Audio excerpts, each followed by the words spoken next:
Olá, TUTAMÉIA está ao vivo neste Brasil em que o preço da gasolina de Bolsonaro aumenta pela terceira semana seguida.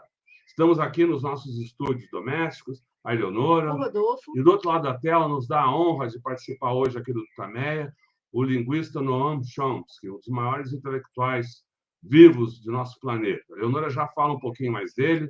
Antes, eu quero convidar o nosso entrevistado, a Eleonora, e todos vocês que já começam a entrar aqui, para que a gente se reúna numa corrente de solidariedade aos familiares, parentes, amigos, conhecidos, colegas de trabalho das vítimas do Brasil, das vítimas da Covid. São vítimas também de um crime de Estado perpetrado pelo Bolsonaro e seus acólitos, que deixaram de obedecer às orientações da Organização Mundial da Saúde e das instituições médicas e científicas brasileiras. Em vez disso, fizeram o que todos nós acompanhamos aqui, e o resultado é que temos, nesse momento, até às 18 horas de ontem, segundo o consórcio da imprensa, 688.205 vidas perdidas por causa política de Bolsonaro na pandemia. É um crime contra o Brasil. Eleonora. Good morning, Noam Chomsky. It's an honor for us to have you here at TUTAMÉIA. Thank you so much for staying with us. Professor Chomsky, what's the importance of Lula's victory for the world? The main impact of his victory will, of course, be in Latin America. The surrounding countries do have progressive leadership, which is deeply embattled in their own societies, particularly in Colombia. The Petro Marquez government is a real break in Colombia's history, has a chance to end the horrific atrocities of the past 70 years and move this rich, potentially very successful country in a different direction, but it has a strong opposition, and international and domestic, and international investment community and others. The Lula victory may enhance its possibilities of moving forward, could have the same impact on Chile, reaching, in fact, as far as Honduras, which also has a somewhat progressive government. There are these forces throughout Latin America, and Lula's victory and what he can achieve in office should impel them forward. For the world, I think it's a different issue. Lula, during his first terms early in the century, did become a major voice for the entire global South. And I think he may be able to resume that position. That could have a major significance.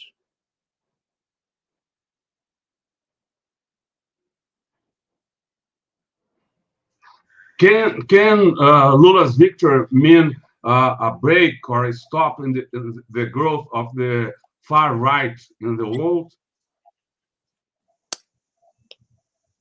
That might very well be possible. Lula pretty much initiated the BRICS program. It's barely functioned in recent years, but he's certainly likely to revitalize it. That can be a major force in world affairs. It's a strong, broad coalition of major powers can carry forward an effort that goes back to the end of decolonization when decolonization took place in the 1950s, began to take place, the former colonized powers did try to unify and find a significant position in the global order. The non-aligned movement, later G77, were major initiatives at the United Nations, effort to form a new international economic order, new international information order, all of which would give the global South a voice, a seat at the table, as they called it. All of these initiatives were beaten back. BRICS was an important step forward. As I said, it's fallen into passivity in recent years. Lula could revive it, could become a major voice for the global South. That would be a very important step towards a multipolar world. There is a major conflict underway right now. It was extended by Russia's invasion of Ukraine, but the world order is taking shape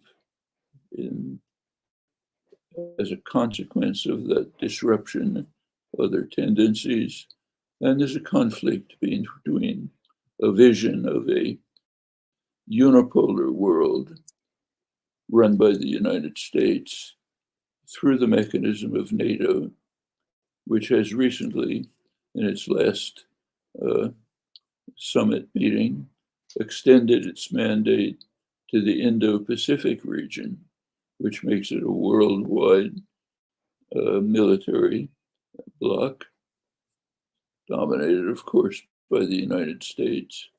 That's one possibility. The other possibility is a multipolar world with a number of centers of force, and let's hope diminishing military blocs and military confrontation, optimally moving towards the kind of accommodation that is necessary if we are to face the huge problems that confront us. They don't have borders. Heating of the climate doesn't have borders. Pandemics don't have borders. Even nuclear war doesn't have borders, because if there's a major nuclear war, everyone in the world is severely impacted. The major powers must find a way to accommodate with one another. And in a multipolar world, the South should have a significant voice in how this takes place. That may be the most significant element in Lula's victory.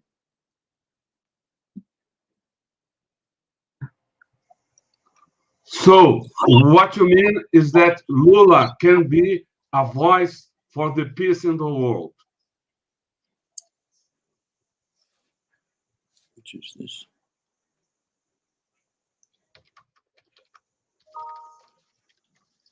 I don't know. I think she's going to put in the chat.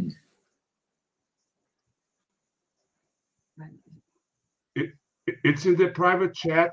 I just wrote the question in the private chat. The question is below here.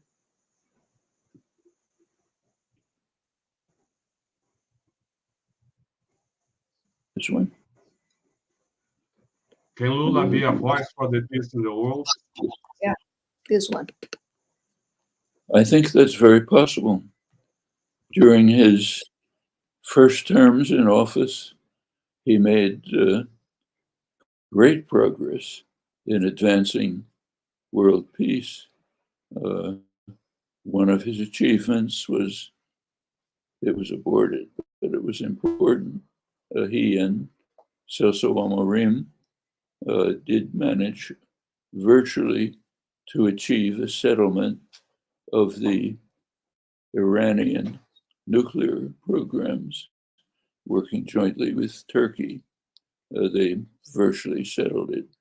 The United States blocked it at that time, but that was an important step towards the eventual resolution in the joint agreement, which the US then pulled out, disrupted under Trump. And in other respects, too, he was able to take a position of moving, advancing steps towards negotiation, settlement, diplomacy, powerful voice.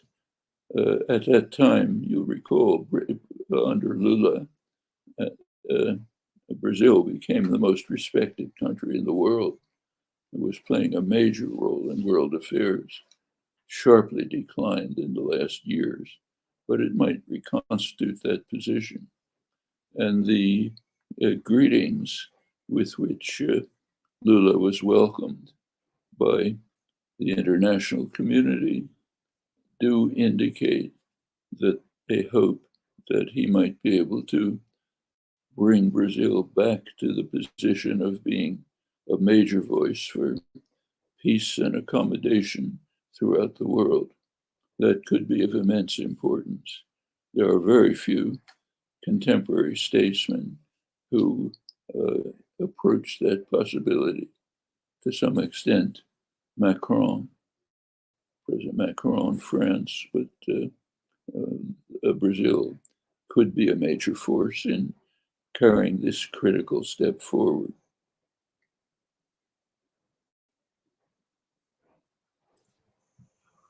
So we are going back to the order of the questions. We are going to make some questions about the Brazilian election. It's the first question about the Brazilian election. Despite the major victory of Lula, there was a considerable part of the people that voted for Bolsonaro. How to explain that, considering the situation that Bolsonaro brought Brazil with unemployment, hunger, and hate and violence?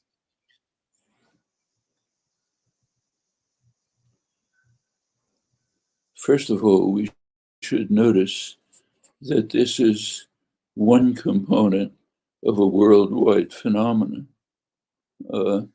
So the answers aren't totally specific to Brazil, but there are particularities in the Brazilian case.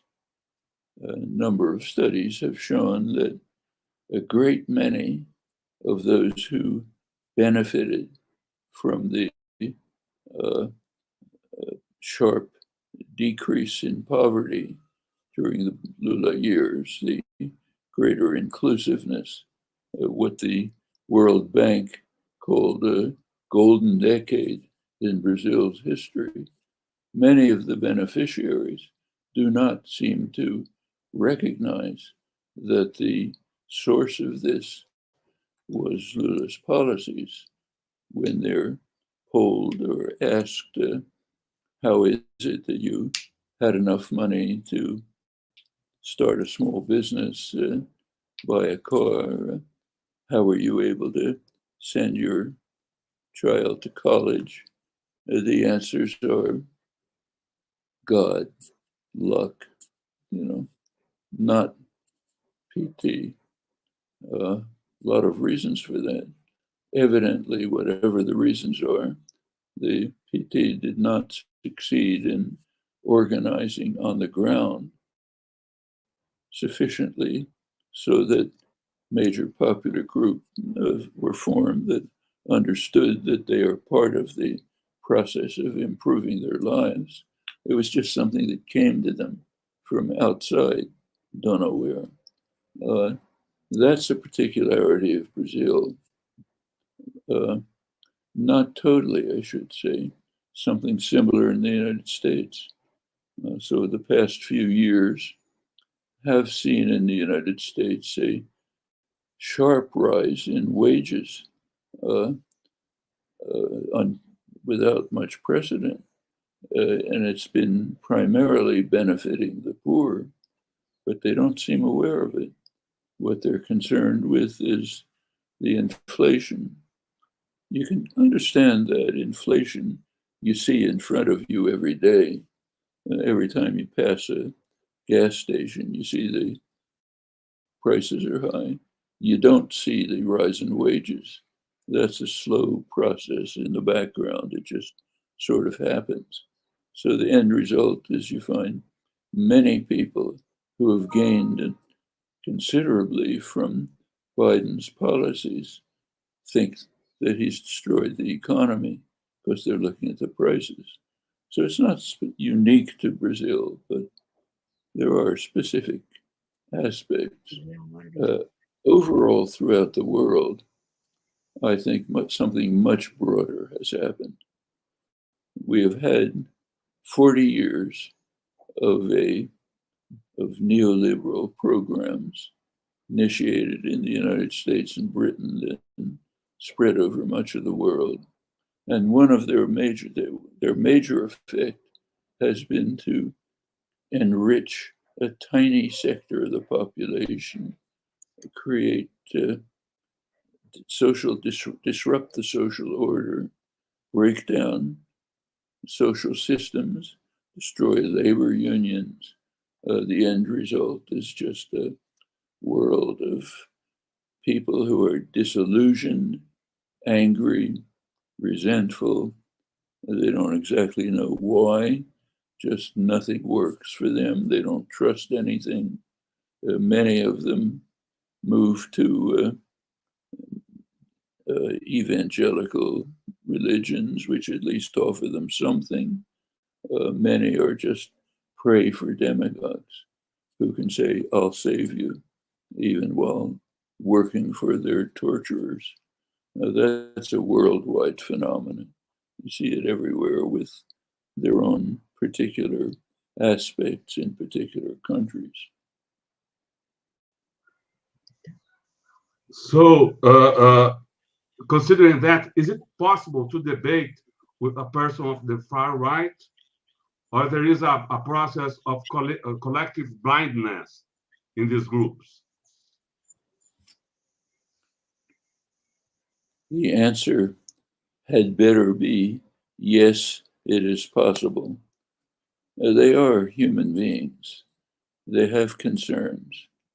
You can understand them. There are people who are suffering. They don't understand the reasons why they're suffering. That's pray for demagogues. But it can be changed. We have plenty of historical evidence for that. Take a look at Germany. In the 1920s, Germany was the peak of Western civilization in the arts, in the sciences, philosophy. It was regarded as a model of democracy. That was the 1920s. 1930s, Germany descended to the absolute depths of human history.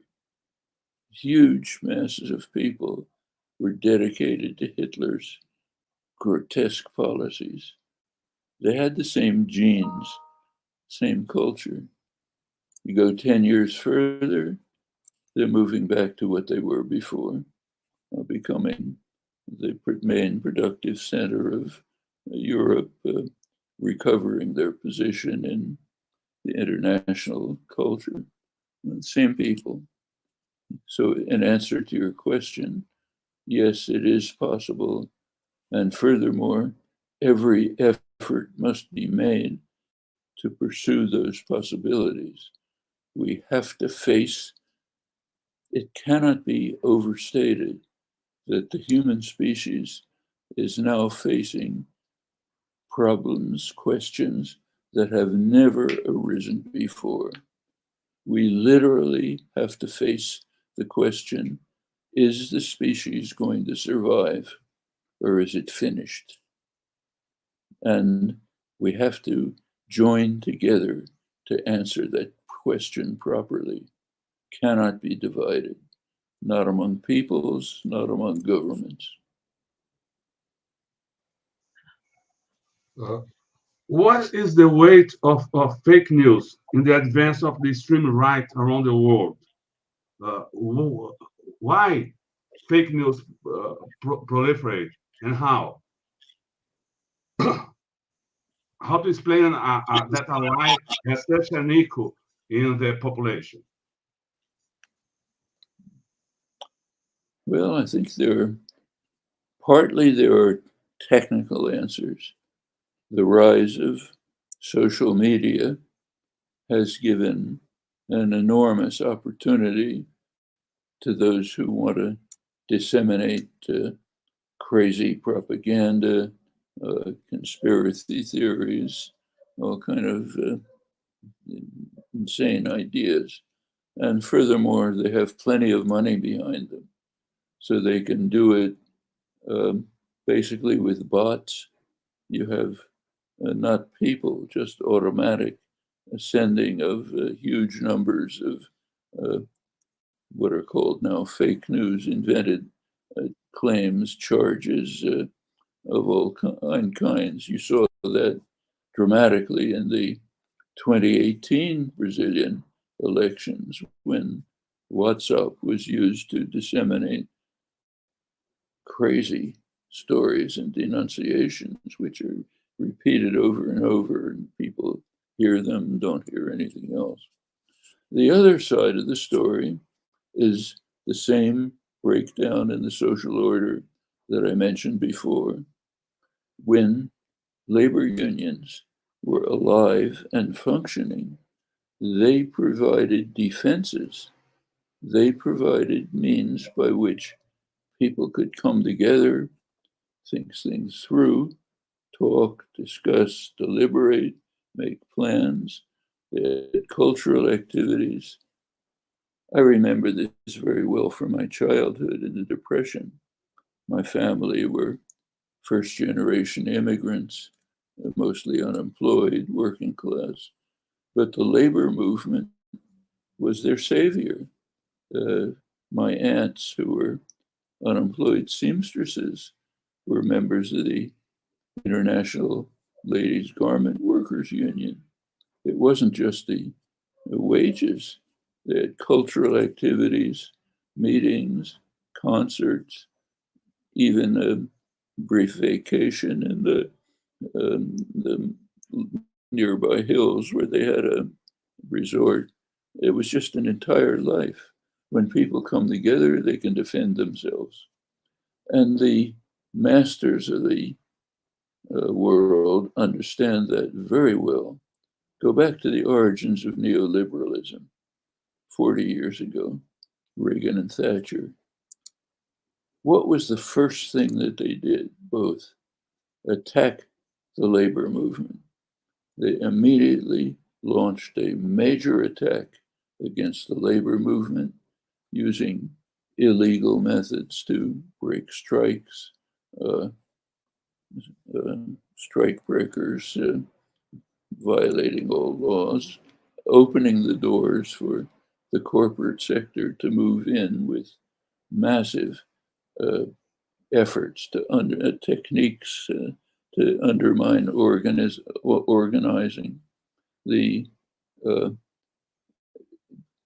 neoliberal globalization programs, largely under Clinton, had exactly the same effect. They were designed to undercut labor and benefit private capital, setting workers in competition with each other around the world instead of organizing and working together. This didn't have to happen, incidentally. The labor movement had alternative programs internationally to try to develop a globalization project that would benefit working people instead of being basically an investor rights program. They were beaten back. It's class war. Neoliberalism is violent, savage class war. And it has had the effect of breaking people apart, separating them, leaving them defenseless. So what happens is what you described. so-called fake news comes along, they have nobody to talk to. You get it on your device, you see it, somebody else repeats it. There's no organized movements that counter it.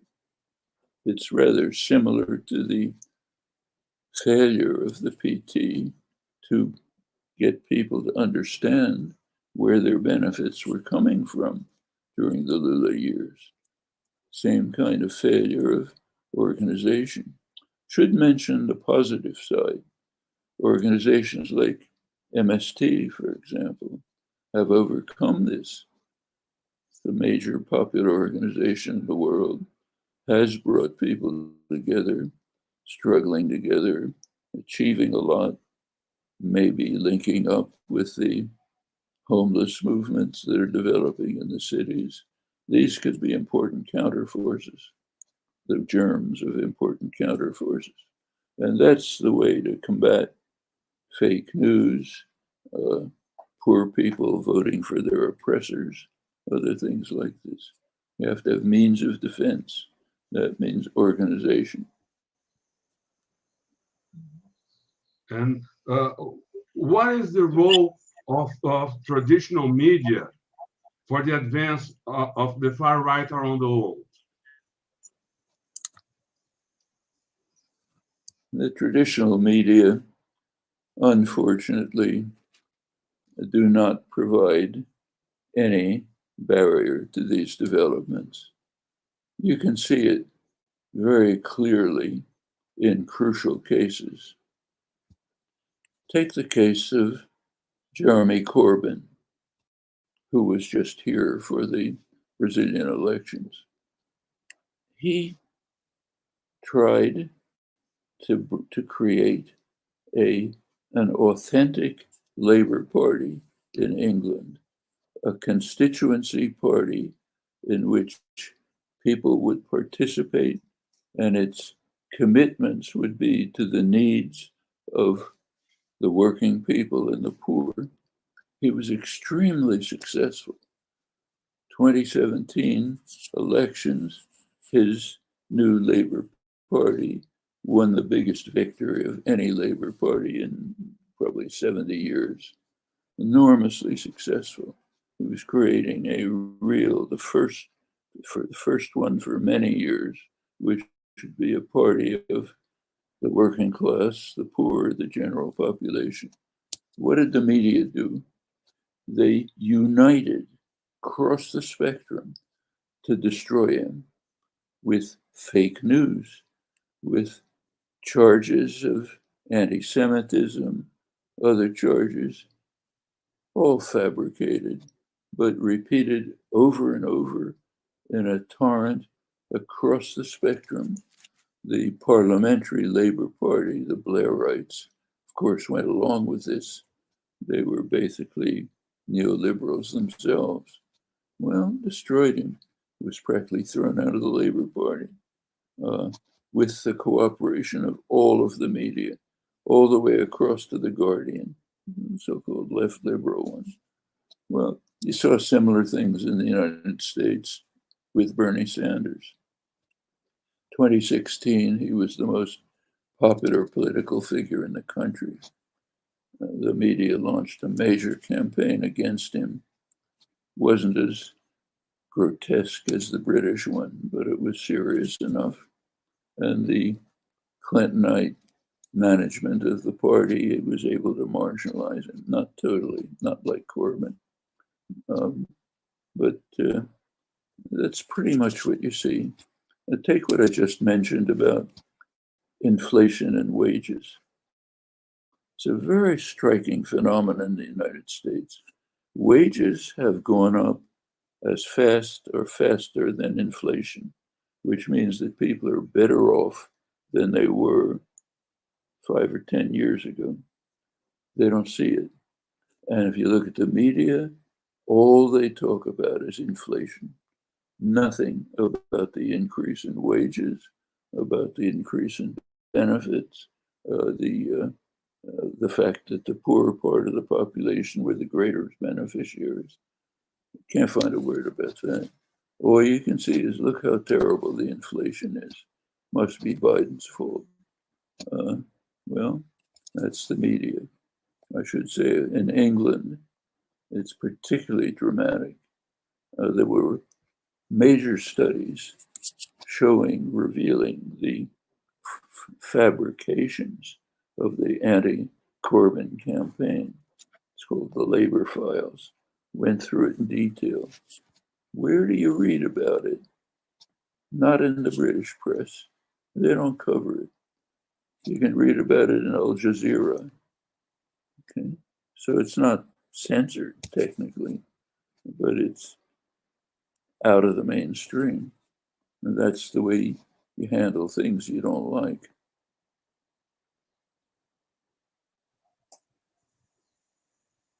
So the far right acts with the same methods around the world. Is there like a single command? What is its overall goal? And how to explain its efficiency? What explains why those ideas find support? Is that fake news, economic crisis, weak institutions? I wouldn't say there's a single command like a director sitting somewhere who gives the orders. But recall that this is all class war, savage class war. The whole neoliberal assault, 40 years, is a major class war by the owners of the world, people who own the global economy, fighting back against the social democratic steps that had been taken in earlier years. So they don't have a single command, but they have shared interests.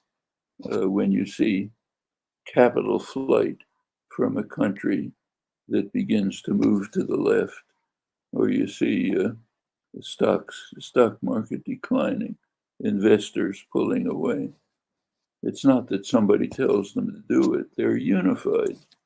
And in fact, they have plenty of coordination. You may recall that Margaret Thatcher opened the neoliberal assault with her claim that there is no society. There are just individuals trying to survive somehow in the market. She was smart enough to know that she was lying. There's plenty of society for the rich. For the rich and powerful, there's a complex, integrated, powerful society. Trade associations, chambers of commerce, huge lobbying groups, international organizations like the Davos meetings, many others. The rich and powerful work together. They don't have a unified command. It's not a dictatorship. They have shared interests. They have organizations which push forward their policies. That's part of class war. Lots of organization for the rich and powerful, nothing for everyone else. Actually, Adam Smith talked about it 250 years ago. He said, the masters of mankind, in his day, that was the merchants and manufacturers of England, make sure that they are the principal architects of government policy and that their own interests are very well taken care of, however grievous the effect on others. And they follow what he called their vile maxim, all for ourselves, nothing for anyone else. That's 250 years ago, early days of modern capitalism. Very good description of the kind of class war that is constantly fought. And unless the general population is organized and resists, the masters will win. They'll be able to pursue their vile maxim. That's what we've been witnessing. And it's quite dramatic to see what's been achieved. Take again the United States, the most important country. During these 40 years, $50 trillion have been stolen from the general population and transferred to the pockets of the top 1%. That's class war with a vengeance.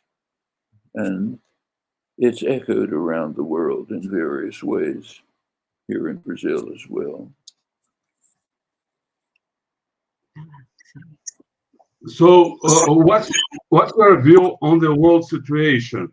What to expect from the confrontation between the United States and China in the long term? It's very dangerous. The United States, China is, of course, a rising power. It's extending its construction, development, loan initiatives through Eurasia, the New Silk Road, the Belt and Road Initiative. There's a maritime Silk Road that extends through the United Arab Emirates, even including Israel, into the Middle East. They're moving into Latin America, where they've become the major trading partner, into Africa. The United States is the global hegemon, has been since the Second World War when it took over from England. It's not going to tolerate this. It's doing everything it can to impede Chinese development. And it's a very dangerous situation. The United States has the 2018 strategic posture declared that the United States must be prepared to fight and win wars with both Russia and Ukraine. That's totally insane. You cannot have wars between the major powers. It'll destroy everything. It's pure insanity. It's gotten worse. Under Biden, it has gone further. Biden's policies have been, I'll quote the actual wording, to set up a ring of what are called sentinel states to encircle China, a ring of states from South Korea, Japan, Australia. They've just sent new B-52s to Australia, heavily armed, advanced weapons, precision weapons aimed at China. Meanwhile, there has been peace in the Taiwan Straits for 50 years based on what's called the One China policy, agreement between the States and China that Taiwan is part of China, but a tacit agreement not that neither side will do anything to provoke this. Well, the last Communist Party meeting conference in China, President Xi repeated this.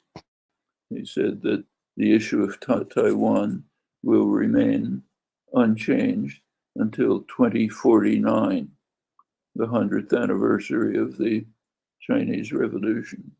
That's a long time in world affairs. That means we won't disrupt it. The United States is doing everything it can to disrupt it.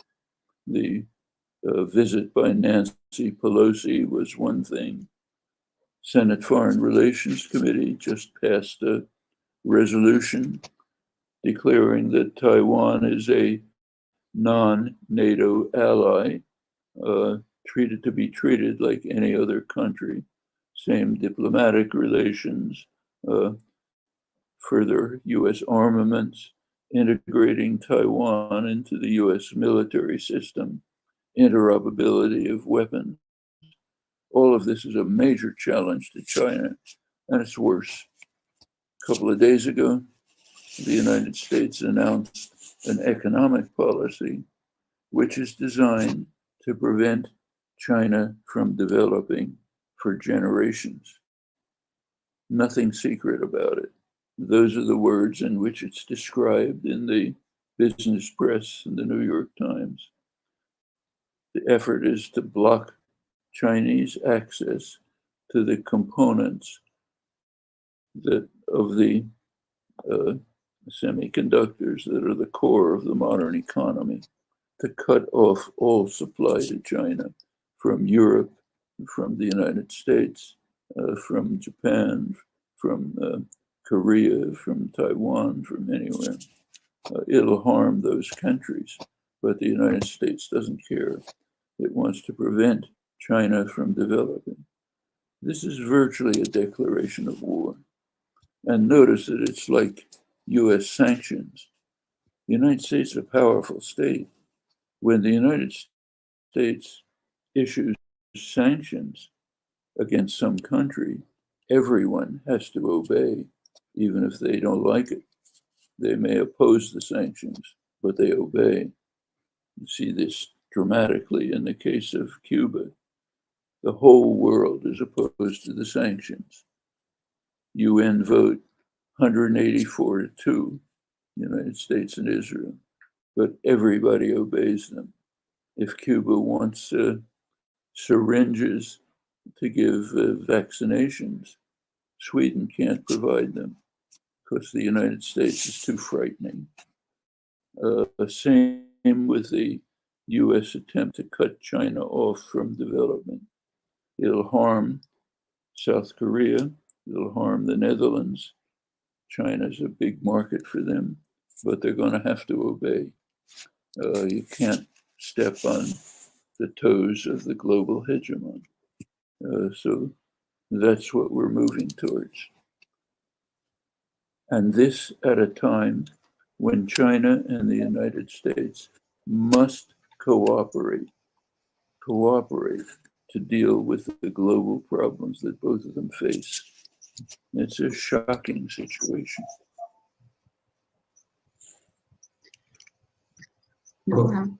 So what can we expect from the war in Ukraine?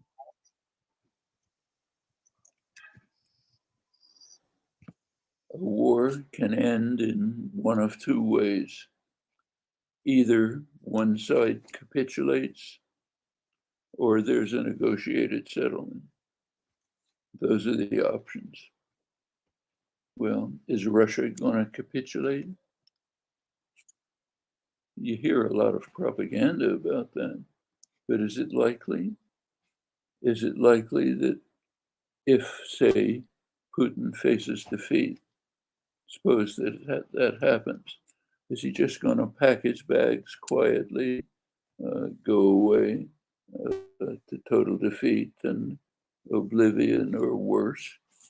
Or will he use the weapons that we all know he has, conventional weapons, incidentally, not nuclear, simply to destroy Ukraine? The longer we, if you notice, US and British military analysts were quite surprised at the limited character of the Russian invasion. They expected, in fact, they were planning right away to bring Zelensky out of the country and set up a government in exile, because they assumed that Russia would fight the kind of war that the United States and Britain fight. When the United States and Britain attack a country, they go right for the jugular, destroy it, destroy communications, energy, anything that allows a country to function, destroy it in the first days, shock and awe. Russia didn't do that. And they don't understand why. Well, Russia's now starting to do it, starting to use conventional weapons to attack energy systems and so on. Small part of what the US and Britain regularly do. The longer you delay negotiations, the more that's going to happen. You might drive it to the point where Russia begins to attack supply lines. They haven't done that yet. That puts them into confrontation with NATO. Then you could move right up to a terminal war. Once you set one foot on the escalation ladder, it's very hard to stop. Every war game that's carried out shows that. Well, what's US policy? U.S. has an official policy to fight the war to severely weaken Russia, meaning no negotiations. Ukraine follows along, take even stronger position. For them, it's suicidal. For the world, it's extremely dangerous. I mean, the US can keep, and the NATO can keep providing weapons which will cause huge Russian casualties, maybe destroy Russian equipment, but it's not very likely that Russia will simply say, sorry, we lost, we're not going to use the weapons we have. It's a tremendous gamble with not only the future of Ukraine, but the future of the world because of the threat of war.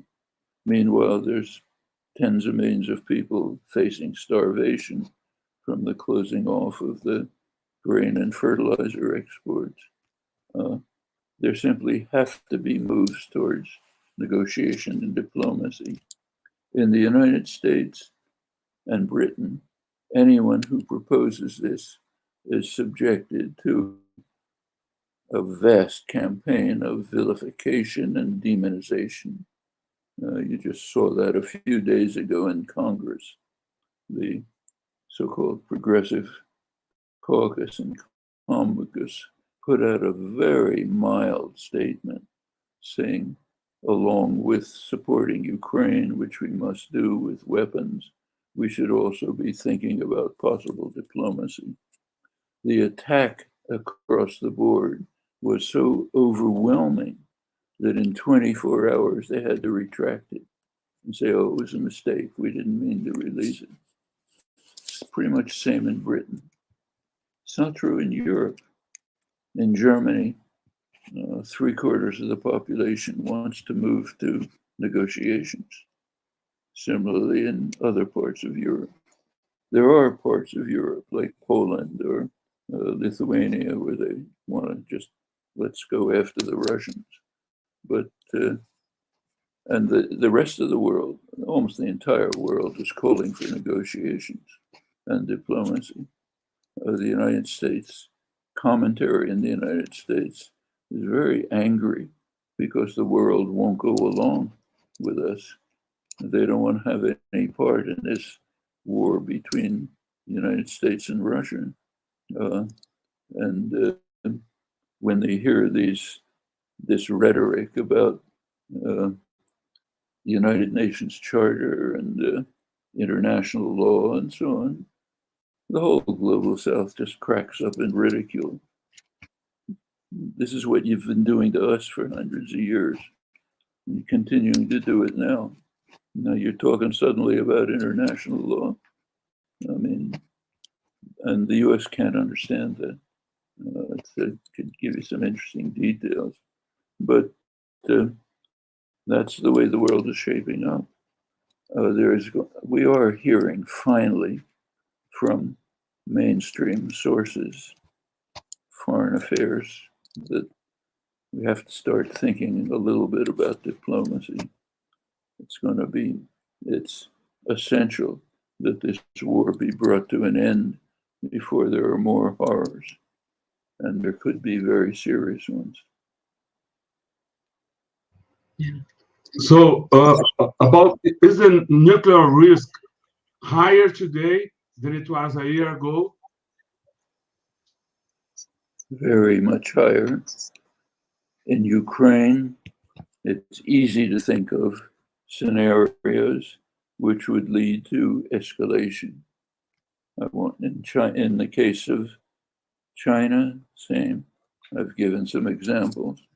In fact, the last NATO summit extended NATO to the Indo-Pacific region, which means it's in direct confrontation with China. Furthermore, quietly, a couple of days ago, the United States changed its nuclear posture in a very significant way. The Strategic Command, which runs nuclear weapons, changed policy. So now the United States can, according to this policy, can threaten the use of nuclear weapons to deter others from interfering with conventional war. So if the United States, say, carries out subversion or aggression, supports a military coup the way it did in Brazil in 1964, then it can wield its nuclear weapons as a threat, saying, don't get in our way. That's escalation of nuclear policy. Means you're using nuclear weapons all the time. Dan Ellsberg released the Pentagon Papers, had a comment about this. He said what it means is nuclear weapons are always being used, just as if you go into a store with a gun and you say, empty your cash register, give me your money. You're using the gun even if you don't fire it. That's nuclear weapons. Actually, this is not as new a policy as they say, but it's an escalation. So yes, and the very fact that people are talking casually about maybe we should have a nuclear war is just astonishing. There cannot be a nuclear war. If there is, we're finished. The power that carries out the first strike will be destroyed just by nuclear winter, even if there's no retaliation. There is no possibility of nuclear war. And the fact that it's being casually discussed shows an amazing incomprehension of the nature of what nuclear war is. There's a lot of work to be done in education and organization. So, what's your message for Lula and for the Brazilian people? Lula doesn't need a message for me. He knows better than I can tell him. But I would simply congratulate him on the victory, on the opportunity to lead Brazil back to what it was and what it can be, flourishing country, a model to others, a major actor in world affairs, using its enormous resources for the benefit of its own population, overcoming poverty, misery, racism, repression, and acting on the international stage as a voice for the global South, as it was doing during Lula's first terms. Now there's the opportunity.